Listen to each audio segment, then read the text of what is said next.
O professor Emílio, todos, a grande maioria que já conhecem, então a gente está em casa falando de um tema que nos interessa, e aí a gente vai passar a palavra já para o professor Emílio, que a gente combinou de começar às 7 horas, e a gente vai começar esse debate agradecendo a presença de todas e de todos.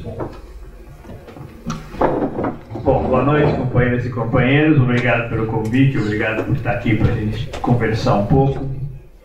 Em geral, tenho dado nome para essa exposição Brasil do século XXI, o que já é muita coisa, porque tem pelo menos o esgotamento do governo tucano, os governos do PT, que foram os governos mais importantes da história política do Brasil, depois a crise e esse governo que está aí.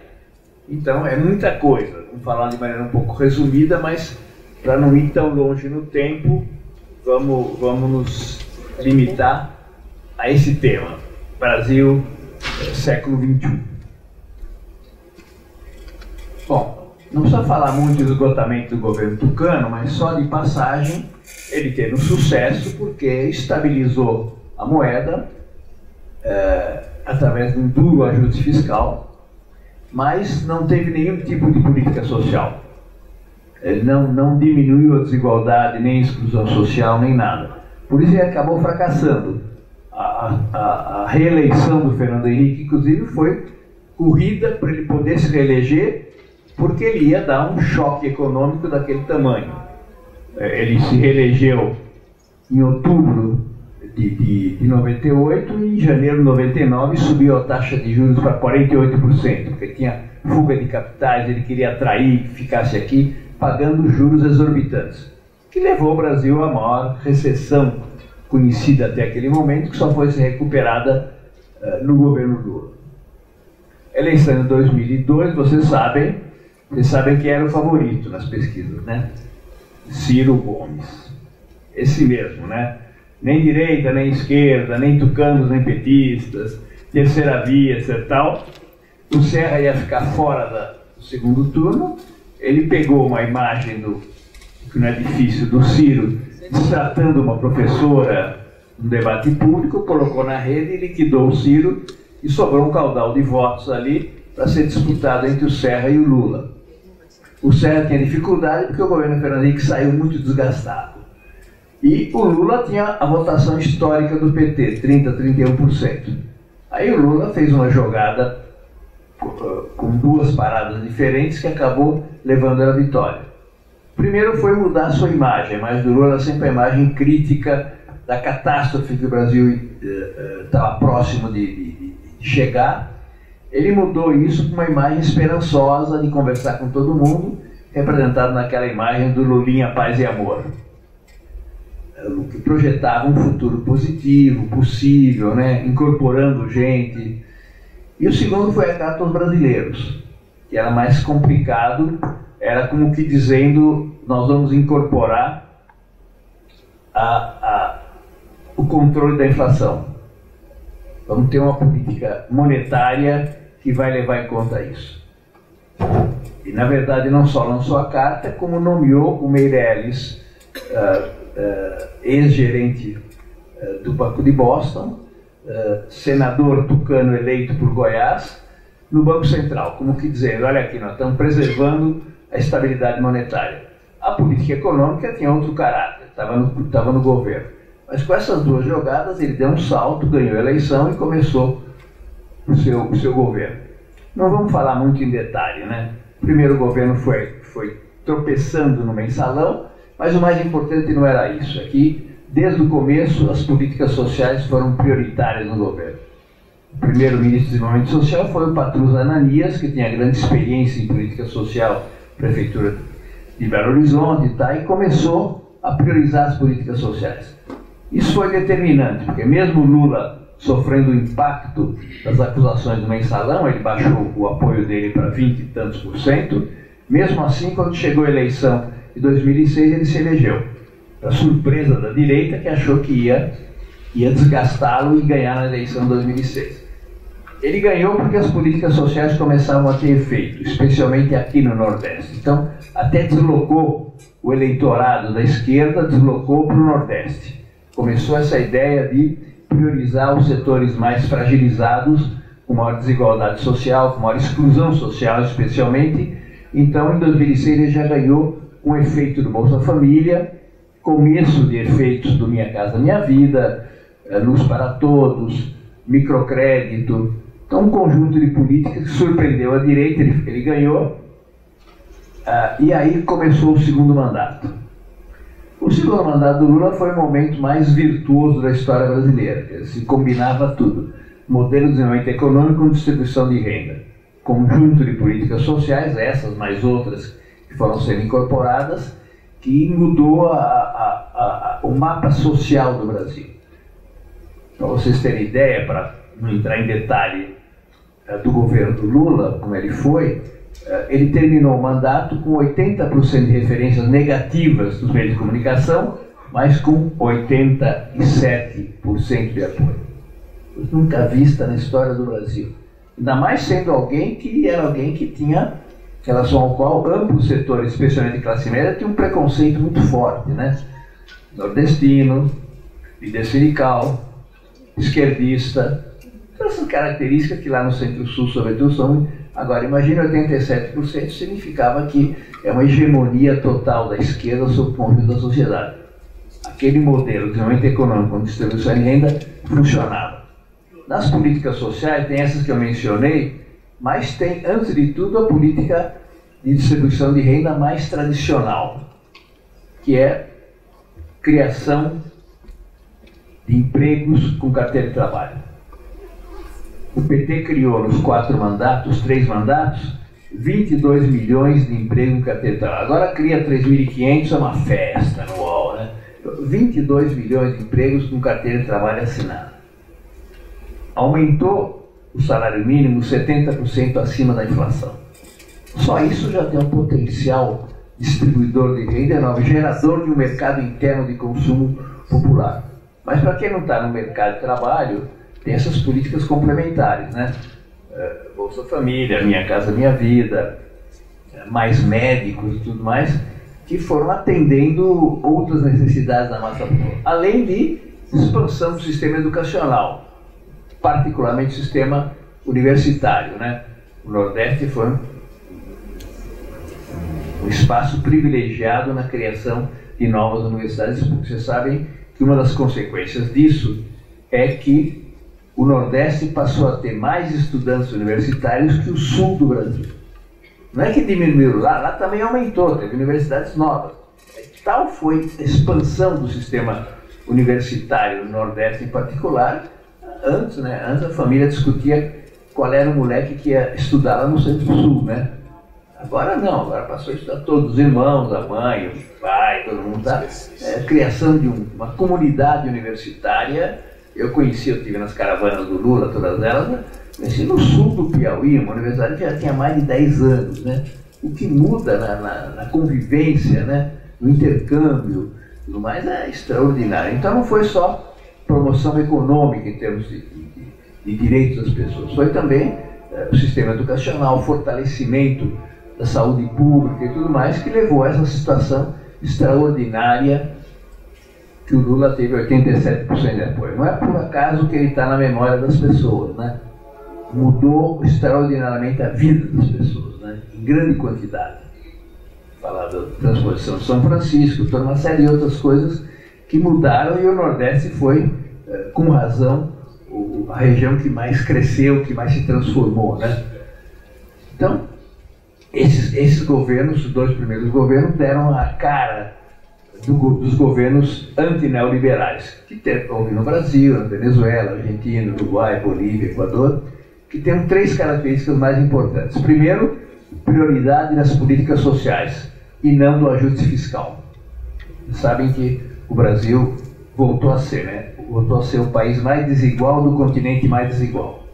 Então qualquer governo popular tem que privilegiar políticas sociais. E privilegiou fortemente, né? Foi a bandeira fundamental que levou ao sucesso dos governos do PT e em outros países também, né? Segundo lugar, a prioridade não é tratado de livre comércio com os Estados Unidos, mas são processos de integração regional. Fortalecimento do Mercosul, criação do Unasul, CELAC, intercâmbio econômico entre os países da região, e os Estados Unidos passaram a ser um parceiro importante, mas não o mais importante, né? E além do mais, não é só intercâmbio regional, é também intercâmbio sul-sul. Em particular com a intensificação dos intercâmbios com a China, que é a economia que mais cresce no mundo há 30 anos, né? Nós estamos acostumados agora com essa ideia, que a China é o maior parceiro econômico do Brasil, até esse presidente que está aí reconheceu outro dia. Mas não era assim. Então o lugar do Brasil no mundo mudou, em termos de relações econômicas, privilegiar os intercâmbios regionais, sul-americanos em particular, mas também com a Ásia, em particular com a China.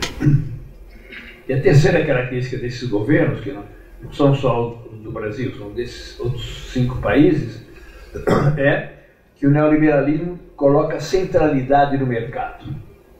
Essa ideia de que o mercado é quem define o valor das coisas e tal, blá blá blá do liberalismo econômico. O mercado é o melhor alocador de recursos.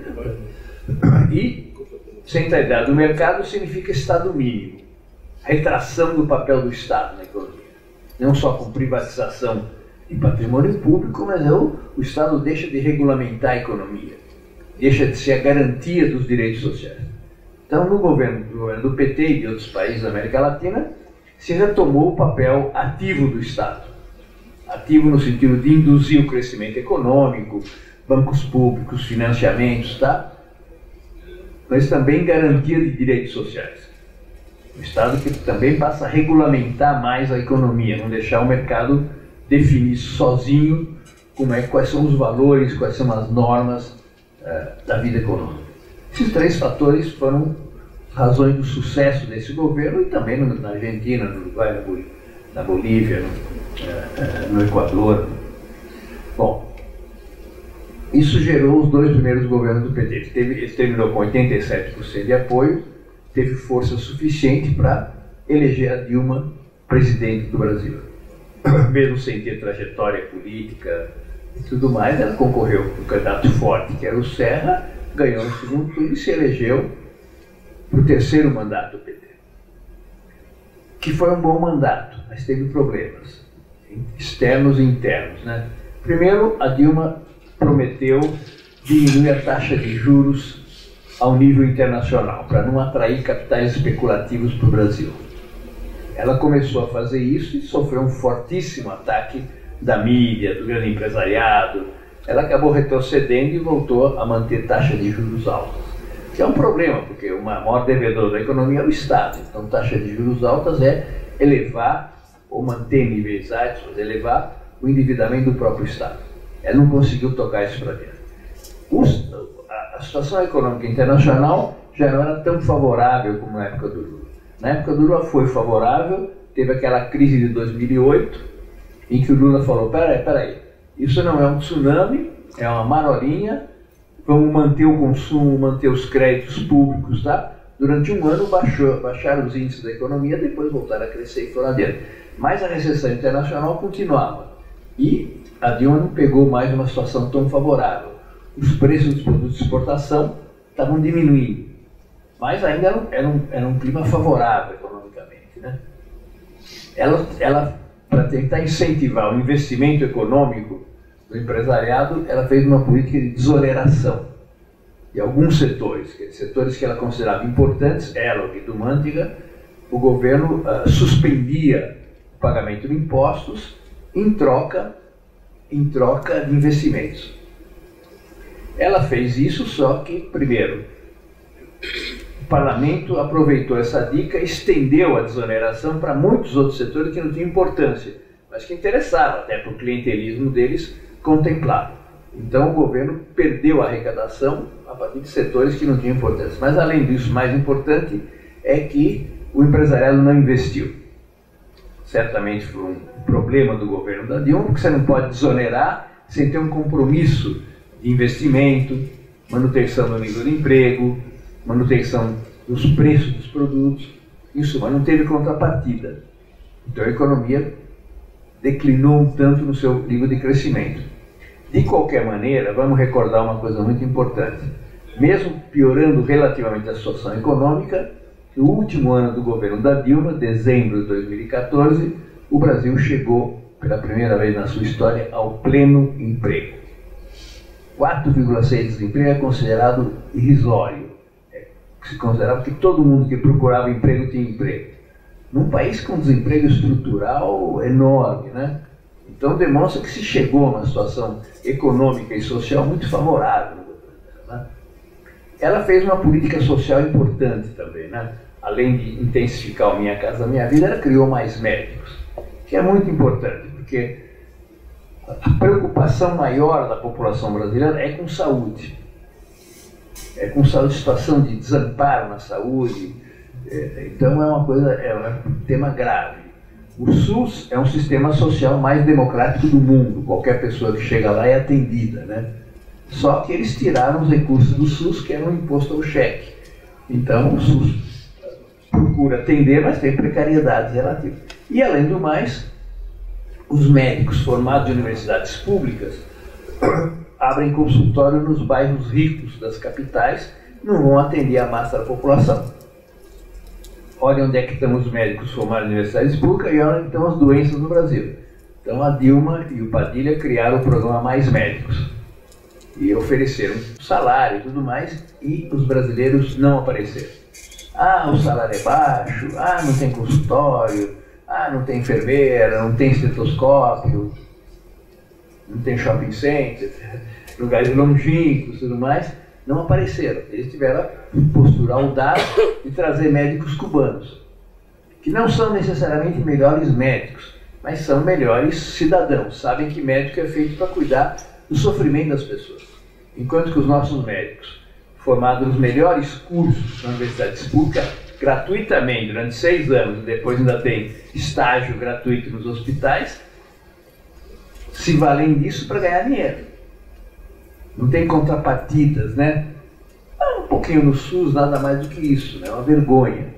Então os médicos cubanos vieram e preencheram um lugar fundamental. Além do mais, Cuba tem índices de saúde pública extraordinários, em termos de mortalidade infantil baixíssima, expectativa de vida muito alta. Então, trouxeram com razão, né? Teve tentativas de impedir, constranger que essas pessoas trabalhassem aqui, né? Acho que você se lembra, né? Todo o setor de saúde pública mais ou menos resistiu a isso, né? Teve até uma jornalista, acho que do Ceará, que falou que a médica cubana se parece a uma empregada doméstica. Queria ofender, mas é um elogio a Cuba. Quer dizer, pessoa que aqui é empregada doméstica, em Cuba pode ser médica, né? Teve gente que depois que passou a ser atendido pelos médicos cubanos, se referia àqueles médicos que apareciam de vez em quando, porque tinha 700 cidades brasileiras que não tinham nenhum médico permanente, né? Então tinha aqueles que passavam. Então, gente que passou a ser atendida pelos cubanos falava, aqueles médicos que passavam de vez em quando não olhavam para a gente, não tocavam na gente. Como é que pode diagnosticar? Como é que pode cuidar? Então passavam, assinavam e iam embora, né? Então foi um sucesso enorme, até os prefeitos de direita gostavam, passaram a gostar, queriam que se mantivesse mais médicos. Foi um programa de sucesso importante. Então ela fez um conjunto de políticas sociais significativas, né? Provavelmente o principal problema da Dilma, e que levou um resultado final grave, né? Quando ela terminou o seu mandato e foi candidata à reeleição, tendo feito um bom governo, ela ganhou só por 3% de votos. Quer dizer, o Lula tinha saído com 87% de apoio, né? Ela teve 52 a 49, por aí, né? E um candidato horrível como Aécio Neves teve 52 milhões de votos. Provavelmente uns 30 milhões dos votos do Aécio eram de gente de origem popular, no centro-sul do Brasil. Então, em suma, setores que tinham sido conquistados pelas políticas sociais, a direita mudou a agenda. A agenda passou a ser corrupção, segurança, etc. Tal, e acabou conquistando esses votos. Qual foi o problema da Dilma? O Lula fazia e falava. Falava, argumentava, ia, discutia, né? Isso é importante, não basta fazer uma política progressista, positiva, popular. é preciso também argumentar, ganhar a consciência das pessoas. Em todos os países de governos progressistas que houve problemas, em todos eles praticamente teve problema, é porque uma parte dos setores populares foram ganhos pela direita. E no Brasil, no Centro-Sul, o Aécio ganhou por 2/3 a 1/3. A Dilma ganhou porque no norte de Minas e da Bahia para cima, todo o Nordeste e Norte do Brasil, ela teve mais de 70% dos votos. Porque a vida das pessoas mudou tanto e tão para melhor que as pessoas não se deixam levar pelas manipulações da mídia em particular, né? Então foi já uma vitória que demonstrou que havia uma debilidade. Eu acho que a maior foi essa. A Dilma é competente para fazer as coisas, mas não é de argumentar, não é de convencer. Então isso acabou tendo um reflexo nessa vitória magra que a direita aproveitou para tentar desqualificá-la, né? Primeiro recontagem de votos e tudo mais, mas retomou outras questões mais para tentar inviabilizar o governo dela, acabou conseguindo, né? Porque nesse intervalo de tempo tinha tido mensalão e depois passou a ter a Lava Jato, que é a nova estratégia da direita em escala internacional. Não é mais o golpe militar, é o que se chama de guerra híbrida, né? Tem um livro da expressão popular, feito por um jornalista russo, que tem esse nome. É um tipo de estratégia de perversão, corrupção do sistema democrático através da perseguição judicial, através de uma atividade desproporcional do judiciário. Com duas atuações: Lava Jato, com arbitrariedades absolutas nas formas de atuação. Mesmo antes das revelações do Intercept, já sabia que eram atuações dirigidas, de perseguição da esquerda em particular, não? Mas, além do mais, as revelações mostraram que atuaram praticamente como um partido político, né?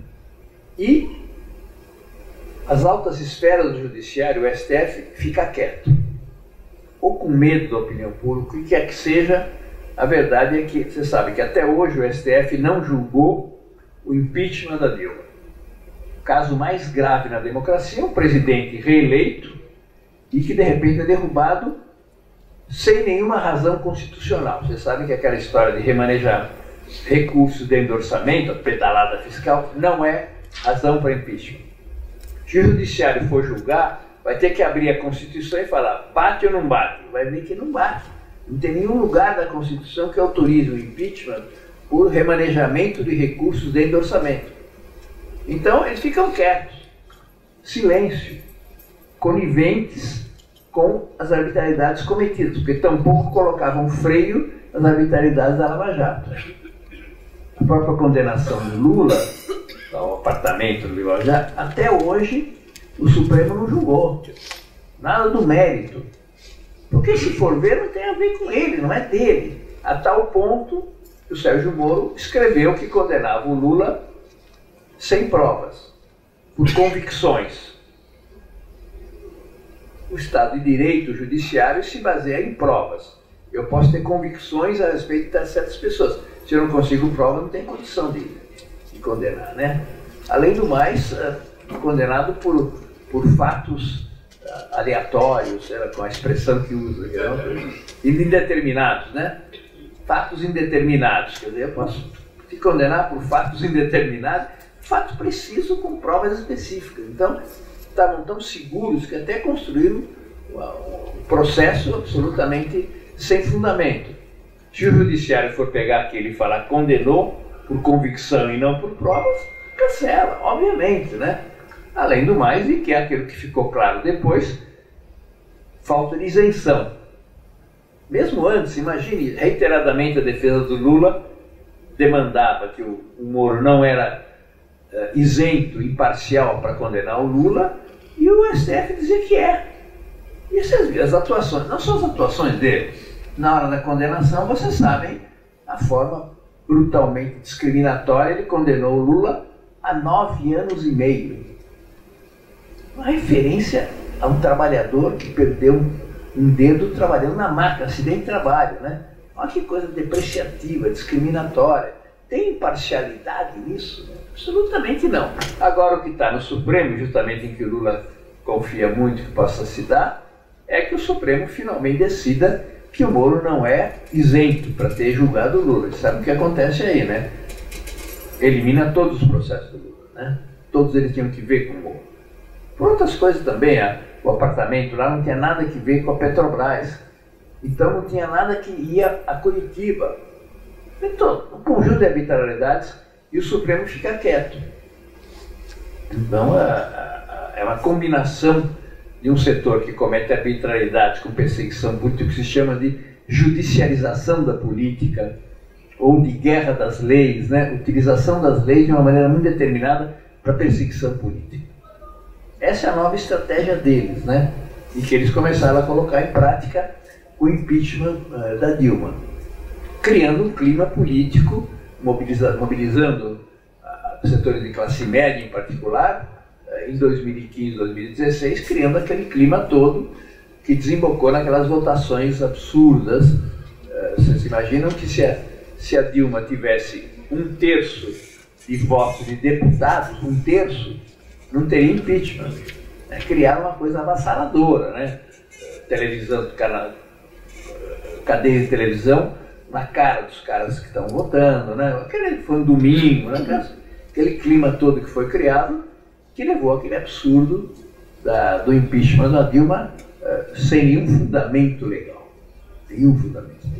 Foi a primeira fase da história. A segunda foi a perseguição ao Lula, né? Sabe o que é o Lula? Você sabe que o Lula, preso, sem poder falar, está em 2018, teria ganho as eleições no primeiro turno. Então eles sabiam, os tucanos perderam 4 eleições seguidas, olhavam para frente e viam que o candidato próximo era o Lula, né? Então procuraram um atalho, sabiam que a disputa eleitoral democrática, o neoliberalismo não tem chance, porque o modelo deles não é um modelo que não tem nenhuma política social.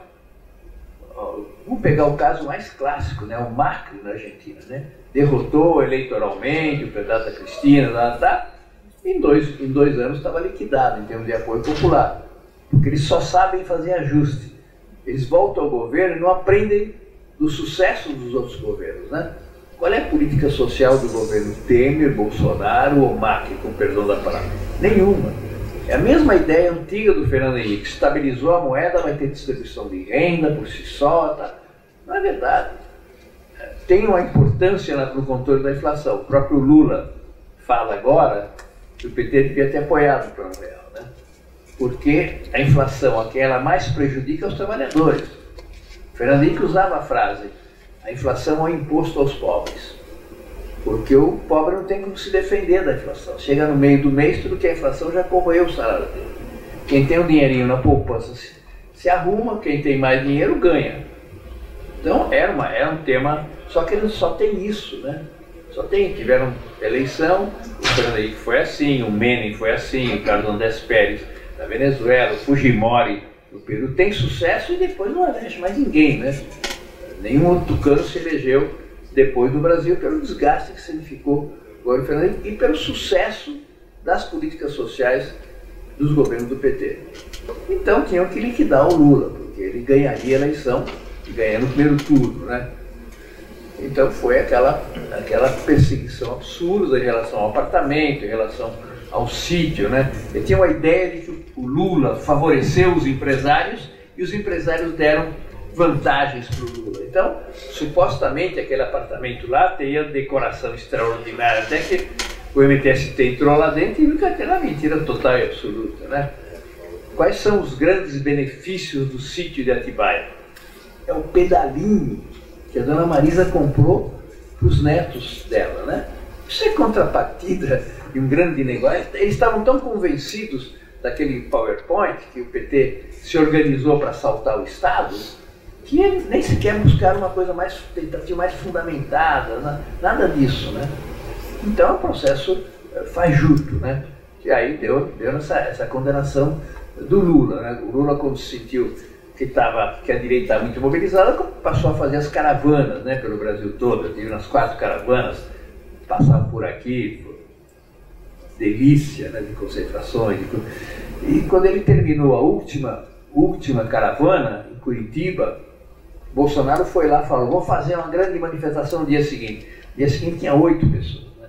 Lula fez uma grande manifestação em Curitiba. Na semana seguinte, o Supremo negou habeas corpus. No dia seguinte, o Moro decretou a prisão dele. Eles fizeram uma armadilha do Lula, da qual é difícil ele sair, né? Ele estava lá, terminou a caravana do Sul. O encontro seguinte com o Lula já foi nos sindicatos metalúrgicos para discutir o que fazer diante da prisão. E não tinha alternativa, né? A última coisa que o Lula ia topar é que a polícia chegasse lá tirando nos sindicatos metalúrgicos, onde ele fez a sua carreira, seus sindicatos, tá? Trabalhadores, para prendê-lo. Então ele se entregou dolorosamente, né? Dolorosamente se entregou e falando, eu vou lá e vou provar a minha verdade, né? Aí vocês sabem mais ou menos o que aconteceu, né? Ele achou, eu fui visitar lá, ele falou, achei que ia ficar pouco tempo, né? Deu, acho que 18 meses, né? Coisa desse tipo. Uma situação espantosa, quer dizer, é a única pessoa que não tinha presunção de inocência, porque não tinha esgotado o último recurso, né, que agora foi reconhecido. Né? O que mudou? Juridicamente mudou? Não, mudou o clima político. Né? O judiciário tinha pânico, tinha medo de frear qualquer coisa da Lava Jato, a acusação que viria que está sendo conivente com a corrupção. Você sabe, o Supremo tornou-se um problema, né? Podem não ter sido os melhores juízes, mas todos os juízes que estavam lá são progressistas. De repente chega lá e muda de posição. Vocês sabem que um dos piores juízes do Supremo Tribunal Federal era advogado do MST, indicado e apoiado pelo MST. De repente chega lá e muda. Seja por chantagem, seja por pânico, de ser acusado pelos meios de comunicação, tá, mas se criou um mecanismo que não tinham coragem. Agora acabaram tomando essa decisão que levou à liberdade do Lula, liberdade provisória, tá? Porque o clima político geral mudou. Ficou óbvio. A maior falta de isenção do Moro é assumir de ministro do governo Bolsonaro, né? E além do mais, as revelações do Intercept criam uma situação. Até agora o Supremo não julgou, porque a coisa que o Supremo mais faz é adiar. Você não entende muito bem. Vai julgar na terça-feira. Não, foi adiado para outubro. Não, porque não sei o que. Não, porque nem é prioridade, né? Esse é um tema claramente prioritário, né? Mas os presidentes de segunda instância está pendente e o Lula lá dentro cresceu mais ainda, né? A imagem nacional e internacional dele, né? Até pela força pessoal, moral dele, né? O Leonardo Boff, teólogo da libertação, foi visitá-lo. O Boff saiu e falou, eu saí espiritualmente fortalecido. Ele foi levar consolo espiritual para o Lula. Eu fui visitar, é um lugar razoável, para quem viveu. A gente se acostumou com a biografia do Lula, né? Mas o Lula é família Silva do interior de Pernambuco nos anos 50. Ninguém daria nada, né? 11 irmãos, 3 morreram, né? Tomou café pela primeira vez aos 7 anos de idade, desceu de Pau de Arara 13 dias, todos eles com a única camiseta que tinham. Ele foi office boy, foi engraxate, né? De repente se tornou o brasileiro mais importante da nossa história, né? Impressionante. E lá então ele vivia bem, né? Indignado pelo que faziam com o Brasil, pelo que faziam com ele, né? Mas ele tá bem, você sabe que tinha uma esteira lá, ele corria 9 km por dia, né? Ele fala agora, não, estava melhor informado lá dentro, que tinha mais tempo para ler do que aqui fora, né? Mas espiritual e fisicamente super bem, fez 74 anos agora, né? Eu falo para ele, mas você tem idade para saúde para ser o próximo presidente do Brasil, né? Até porque você não pode ter o Pelé no banco, né? Sem jogar, né, tal. Mas, em todo caso, aquela situação dramática, que quem devia estar na presidência estava preso, e quem estava na presidência já está preso, né? Como é que se construiu isso, né? Quando proibiram o Lula de ser candidato, ele lançou o Haddad. E o Haddad fez a campanha tradicional do PT, com numa mão carteira de trabalho, na outra mão livro. Educação, emprego, né? E naquela semana decisiva, o Haddad passou na frente do Bolsonaro, né? Começou a ter transferência real de votos, ele passou o Bolsonaro no segundo turno. Aí desataram aquela campanha monstruosa do WhatsApp. né, da mamadeira. Claro que tinha jogo kit gay, né? Mas a mamadeira foi decisiva. A semana ia terminar com ele não. A maior mobilização de rejeição a ele, organizada pelas mulheres, sobretudo, né? Nesse intervalo de tempo, houve a questão da mamadeira. Quando veio a pesquisa de sexta e sábado, o Bolsonaro tinha virado, estava 10 pontos na frente. Certamente os evangélicos também consolidaram esses argumentos, mas a pesquisa do Vox Populi, posterior à eleição, mostrou que a razão fundamental da eleição foi a rejeição fabricada ao Haddad. Não é a rejeição ao PT, que era menor. O Lula teria ganho no primeiro turno com o Bolsonaro, com o Globo, com o Evangelho, tudo que é que fosse no primeiro turno. Então foi o elemento novo. Imagine que o ministro da Educação poderia repartir aquela mamadeira nas escolas primárias, né? Um negócio assim espantoso. Mas acabou sendo manipulação da opinião pública, acabou sendo o fator que virou. Depois não se voltou a reverter isso, até porque acusações que têm efeito eleitoral, quem é acusado tem que responder. E quem responde ajuda a fortalecer a centralidade da questão. Desapareceu o carteira de trabalho, desapareceu a educação, o Lula passou a ter uma presença menos importante e projetou. O Bolsonaro se deu conta, quando ele se deu conta que podia ser o candidato da direita, ele é um aventureiro, né? No passado ele teve posições contra a reforma da Previdência, contra as privatizações, né? Um aventureiro, mas quando ele percebeu que ele podia ser, ele procurou um ultra neoliberal e botou no Ministério da Economia, o Guedes, né? Para ganhar o empresariado. O que interessa ao empresariado é isso. Vocês viram algum grande empresário incomodado pelo desempenho horrível do Bolsonaro? Aqui dentro, lá fora, a imagem do Brasil, as barbaridades dele. Estão quietinhos porque a política econômica do Guedes está indo em frente, a privatização segue, né? Então isso é que interessava, ele ganhou o grande empresariado com isso, né? E não foi mais possível reverter aquele processo e ele acabou ganhando a eleição, uma eleição espantosa, né? Ele foi, o candidato tradicional seria um tucano. Acontece que os tucanos perderam as bases deles, se radicalizaram para a direita. Vocês se lembram na Avenida Paulista, quando o Alckmin e o Serra iam lá, eram enxotados, ninguém queria saber deles. Queria saber do Bolsonaro, do Malafaia, tá?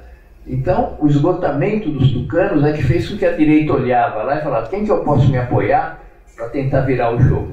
O Alckmin tinha 5%, enquanto que o Bolsonaro tinha 15%, 16%, 14%.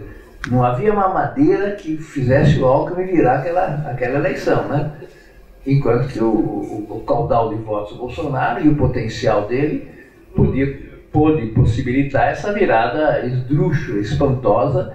Quer dizer, a direita brasileira e o grande empresariado, meio de discriminação, preferiram entregar o país na mão desse cara que está aí, né? Não vou nem usar a palavra, você sabe o que é, um miliciano, né? Do que ter um governo moderado do PT, como tinha sido e como teria sido o governo da Haddad. Quer dizer, eles se desacostumaram de conviver com um governo que representa os interesses dos trabalhadores, né? Se acostumaram com a ideia de ter ministro da Economia que só faz o que eles querem, como tinha sido já o Meirelles no governo do Temer, né? Reinstaurou o modelo neoliberal escandalosamente. E o Guedes radicalizou mais ainda isso, né? Esse é um eixo fundamental desse governo, né? O eixo da política econômica neoliberal. O segundo eixo são os militares. O Bolsonaro não tem partido, tanto assim que olha o partido, o que aconteceu com o partido dele, né? Então ele foi se reaproximando dos militares para ter quadros para ocupar cargos fundamentais do governo. Os militares brasileiros perderam o perfil político e ideológico totalmente, né? Qual foi o único grande episódio que eles viveram esses últimos anos, especialmente do governo do PT? A Comissão da Verdade. Se demorou, mas se apuraram os crimes, quase todos, da época da ditadura, que eles estão diretamente envolvidos, né? Aí sim, reagiram, foi uma coisa que pisou no pé dele, tortura, tudo aquilo que a gente sabe, né? Eles decretaram uma auto-anistia que incluía a tortura. A tortura é um crime inafiançável, não pode haver anistia pelo direito internacional. Um crime tão monstruoso e que era a prática sistemática de interrogatórios durante a ditadura. Então os militares passaram a ser mais conservadores ainda do que eram antes, né? O fato do Bolsonaro intensificou aquilo que eu já falava antes, né? Elogio da ditadura, dizendo que não foi golpe, não foi ditadura. Não foi ditadura, então por que não convocava eleições? Para saber se o Garrastazu Médici ia ganhar a eleição. Para dar um exemplo só. Elogio da tortura, né? Desqualificação como terroristas daqueles que resistiam à ditadura. Tudo isso que é um discurso doce para os ouvidos dos militares. E eles foram se incorporando, né? Quando houve aquela decisão do Supremo de rejeitar o habeas corpus do Lula, que foi importante, porque depois levou à prisão do Lula, o chefe do Exército fez um discurso duríssimo, uma parte transmitida pelo Jornal Nacional, dizendo que não tolerar a corrupção, e depois esse mesmo chefe do Exército falou que se não fizesse aquilo, o processo sairia de controle. Quer dizer, Lula na rua sai de controle. Eles seriam a garantia de controle do processo. Então, são um fator eminentemente conservador, sem nenhuma ideologia, quer dizer, o grau de privatização do patrimônio público não levou a nenhum militar. Os militares saíram aí do silêncio, mas nenhum deles se indignou com rifar patrimônio público. Pegar o pré-sal, vender a preço de banana, quer dizer, uma descoberta da engenharia brasileira, engenheiros formados em universidade pública, uma estratégica para o Brasil, vender a preço de banana, foi embora, não tem jeito, né? Então não tem mais nem sequer uma certa identificação com o país, com certa visão de nação, de nacionalidade, nada disso, né? Então estão lá ocupando os cargos e ao mesmo tempo dando consistência conservadora ao governo. O terceiro eixo era o Moro. O Moro foi para o governo com a ideia de institucionalizar um Estado policial, de fazer da Lava Jato uma política de governo, né? Aquele pacote de medidas dele, contra a violência supostamente, que está no Congresso muito esvaziado agora, tem esse significado, dos quais um deles o Bolsonaro está tentando introduzir por outro lado, que é essa impunidade para a atuação da polícia, que é uma das consequências mais dramáticas desse governo no Brasil, né? Quantidade de mortes, agora saiu no Rio de Janeiro, acho que esse ano teve 1.200 e tantas mortes, né? Promovidas pela arbitrariedade da ação policial, e também extensiva ao Exército, mas basicamente policial. E esse é um dos elementos do pacote.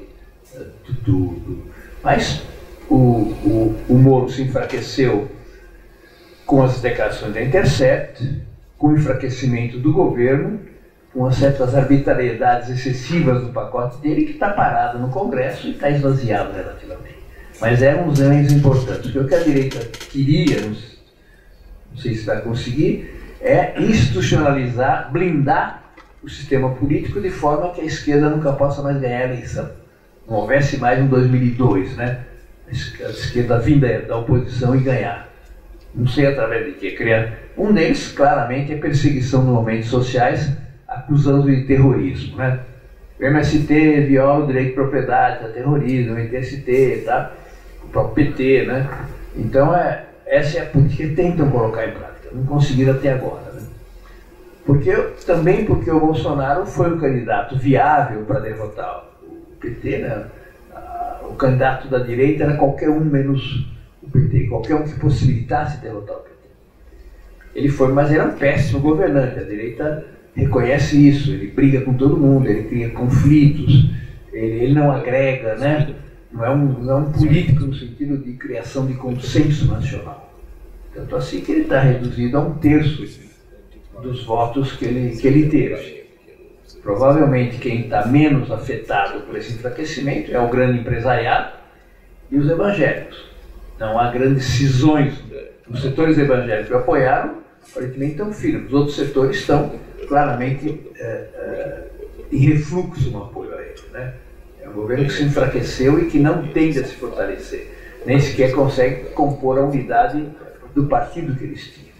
E acumula uma quantidade de conflitos enormes na sociedade. além de projetar uma imagem externa que é a pior possível e que tem efeitos negativos também para a política econômica, comercial brasileira. Não é só pela questão da Amazônia, da soja e tudo mais, mas em geral pelas posturas políticas que ele tem. Mas é quem está aí, né? Quem está aí. Se a gente for pensar, é difícil imaginar o que vai ser o futuro do Brasil. Mas é difícil imaginar que um cara assim ganhar essa eleição, né? Vai ter um balanço de fim de ano que vai ser catastrófico, né? Eles deram todas as vantagens para os investimentos econômicos. E não tem investimento, a economia não cresce. Porque no modelo neoliberal, o setor hegemônico na economia é o capital financeiro, não é um setor produtivo. E é o setor, capital financeiro, os bancos, não aquele banco que financiava a produção, financiava o consumo, financiava a pesquisa, não. É o capital financeiro que vive de comprar e vender papéis. No fim do dia, quando fala Bolsa de Valores de São Paulo cresceu não sei quantos milhões, não se produziu nem uma mercadoria, nem um emprego. Papel que trocou de mão, para lá e para cá, para lá e para cá. Por isso o neoliberalismo é uma fase recessiva do capitalismo, né? A Europa está em crise a partir de 2008 e não volta a crescer. Os Estados Unidos estavam um pouquinho, agora também vai para baixo. Enquanto que na época anterior, nos 50 e 60, a economia crescia 6, 7, 8, e o setor hegemônico era um setor produtivo. Grandes corporações multinacionais, a começar pela de automóvel. É um produto de luxo, mas gerava emprego, empurrava o crescimento econômico, distribuía certo nível de renda. Agora não. Agora é o capital financeiro. O único setor que lucra na economia. Ninguém rasgou dinheiro no Brasil. Olha os balanços dos bancos privados, vai ver. O dinheiro está aqui. Agora tem um pouco de fuga de capitais até. Mas o dinheiro está aqui, só que está nas mãos de quem não faz investimento produtivo. E quem vive de comprar, você sabe como é que é o mecanismo. Tem os bancários aqui, você sabe como é que é, né? O que é o spread? Fala em inglês para enganar. É a diferença entre o que o banco cobra e o que o banco paga. Chega no banco e fala, eu quero abrir a cadeira de poupança. Maravilha, vai salvar a tua vida. R$100 aqui. Ah, vem aqui no mês que vem e vai receber 104. Aí o cara dá a volta no balcão, o mesmo funcionário, e fala, eu quero R$100 emprestado. Ah, vai salvar a tua vida. O cara pega a mesma nota, dá para ele e fala, bom, vem o mês que vem aqui e me paga 128, 140, né? Porque a taxa de juros não é a taxa de juros nominal que está aí. Experimenta dever no cartão para ver qual é a taxa de juros real, né? E o banco vive disso, da diferença entre o que cobra e o que paga. Isso não gera crescimento econômico nenhum, gera concentração de renda. Por isso, o capital financeiro ganha mais na crise, porque tem mais gente endividada, mais gente precisando de dinheiro, né? Empresta, como o Fundo Monetário empresta, só que com condições dramáticas, né? Então, esse é o setor hegemônico na economia, representado pelo Meirelles, pelo Guedes, né? E que a economia não cresce, porque o que eles ganham não faz investimento produtivo. Ganha-se mais na Bolsa de Valores, que na Bolsa de Valores o que tem? A taxa de juros é mais alta do que o que recebe em investimento produtivo. Em segundo lugar, se paga menos imposto na Bolsa de Valores do que no investimento produtivo. A Votorantim ganha mais na especulação financeira do que produzindo cimento. Não quer dizer que tem empresário bonzinho que produz e outros que produzem. Não, todo grande grupo econômico na cabeça tem um setor financeiro que fala, onde é que eu ganho mais? Produzindo cimento ou botando na Bolsa de Valores? Com essa vantagem, ganha mais porque a taxa de juros alta, ganha mais porque paga menos imposto e ganha mais porque tem liquidez total. Não gostou, aperta o botão, vai para a Bolsa de Tóquio, vai para a Bolsa de Ouro. Todas as vantagens estão lá. Então, em escala mundial, uma transferência brutal de recursos. Setor produtivo para o setor financeiro. Por isso que as economias não crescem, né? Tem um nível de crescimento 1, 2, depois baixa, volta, tal, a economia brasileira também. Então o balanço de fim de ano também vai ser ruim do ponto de vista econômico, apesar da desregulamentação. O que mais o governo faz, além de privatizar, é tirar impostos, é favorecer o investimento privado, que não acontece. Não acontece, né? E o nível de desemprego continua altíssimo. E pior, né? Pior porque com a expropriação de direitos dos trabalhadores, agora o que corre solto é o trabalho precário. Eles chamam informal. Não fala coisa nenhuma, é precário. Trabalho sem carteira de trabalho. Isso é o que mais corre no Brasil, na Argentina, o que mais cresce na economia. Então, a luta contra esse governo é, antes de tudo, a luta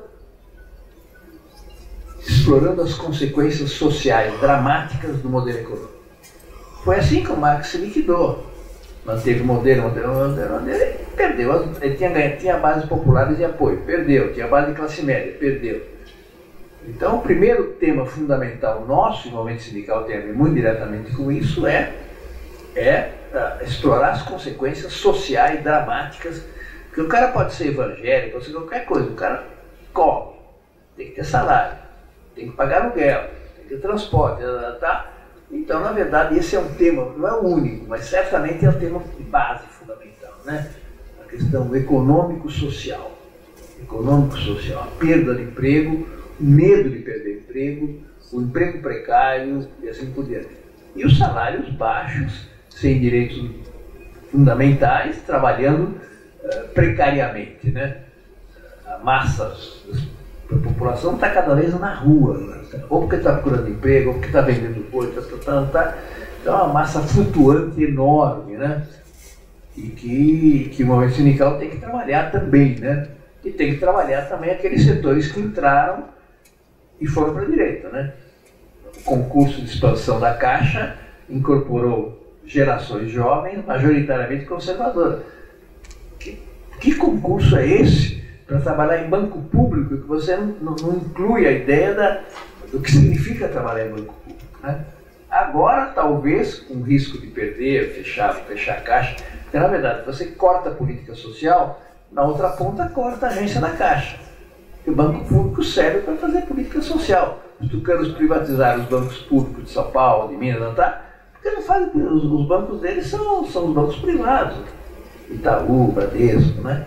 Então, talvez agora, com o risco de perder, tenha algum diálogo com esses setores, mas é duro imaginar que esses setores entraram para a Caixa Econômica, a Caixa Econômica se tornou o segundo maior banco do Brasil, alavancada pelo Minha Casa Minha Vida, sendo a favor da privatização dos bancos públicos, né? Imaginar que eles vão se dar bem, de qualquer maneira, né? Agora não podem estar vendo que não. Então, esse acho que é um tema fundamental. O outro é o tema dos direitos das pessoas. Não só os direitos econômicos e sociais, mas os direitos das pessoas, o direito do cidadão, o direito das mulheres, o direito dos negros, o direito dos jovens, o direito LGBT, o direito de todo mundo que está sendo avassalhado, avacalhado, né, desprezado, humilhado por esse governo, né? Não tem mais direito de nada. A própria forma de atuação da polícia, né, de maneira ilimitada, assim. Agora estão querendo formalizar a ideia de que os crimes cometidos pela polícia não são nem passíveis de juízo, né? Eles estão nos defendendo lá fora contra os bandidos, né? Então, coisas dessa ordem. Então, a coisa mais brutal no Brasil é o genocídio dos jovens negros, né? Que já existia e aumentou muito, né? Aqueles que são mortos diariamente, que não tem nome, não tem sobrenome, não tem namorada, não tem mãe, não tem nada. São 8, 9, 10 mortos pela polícia diariamente, né? Então, os direitos, portanto, aí tem a ver com o tema da democracia. O Lula tem falado muito bem, né? Esse discurso que ele fez na abertura do Congresso do PT, o texto escrito, é muito forte, muito bom de proposta, né? Se querem o Brasil dessa maneira, não precisa do PT, mas se quer, precisa de um movimento social forte, né? Precisa de um movimento político forte, de partidos de esquerda fortes, né? E o Lula é o único líder que chega a todo mundo, né? Preso, acusado, tudo mais, tá? Não podia falar, naquela altura não podia falar, não podia dar entrevista, né? Ganharia no primeiro turno. É uma coisa assombrosa em termos de qualquer ordem, porque ficou a imagem do que ele fez e da proposta que ele tem, né? Que atualizou muito nas caravanas, né? Então vai ser um fim de ano, ainda mais com o Lula solto, né? Com o Lula livre, para falar a verdade, com o Lula livre. Eu estive ontem com ele lá, conversando, levando o livro para ele, tá lépido e fagueiro, né? Firme, forte, né? Ele fala, olha, ele falou, olha, na prisão me dei conta da importância que eu tenho, que é maior do que eu imaginava, né? Então não vou me perder nas pequenas coisas, vou fazer grandes coisas para o país, né? Ele falou, eu li muito, refleti muito, né? Pensei muito sobre o papel dele, né? E ele não é um personagem, é uma ideia, ele é um projeto, né? Então, mas imaginar chegar à eleição de 2022, o que vai acontecer com o país, né? Com o patrimônio público, os direitos das pessoas, com a violência policial, não sei se em algum momento vão decretar estados de sítio, né? Com declarações, ameaças de AI-5. Se entende, na verdade, ameaças do AI-5, porque o modelo neoliberal só pode passar sem democracia. O regime democrático normal, a disputa normal, o governo neoliberal perde, como perdeu na Argentina, né? Como tenderia a ter perdido no Brasil no ano passado. Então é uma situação de responsabilidade enorme, sobretudo para os setores organizados, porque são aqueles que podem atuar mais coletivamente, pode convencer os outros setores, tanto dos bancários de outros setores, mas aqueles que estão na rua, que estão desempregados, né? Vocês percebam que o potencial explosivo das políticas neoliberais, olha o Equador, olha o Chile, olha a Colômbia, né? Proporcionalmente, o movimento social no Brasil não tem tido as explosões.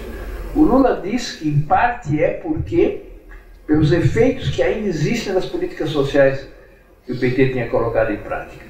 Mas, olha, quem levou a cabo essa mobilização extraordinária no Chile foram os estudantes secundaristas, a vanguarda. O movimento de juventude no Brasil não está fora.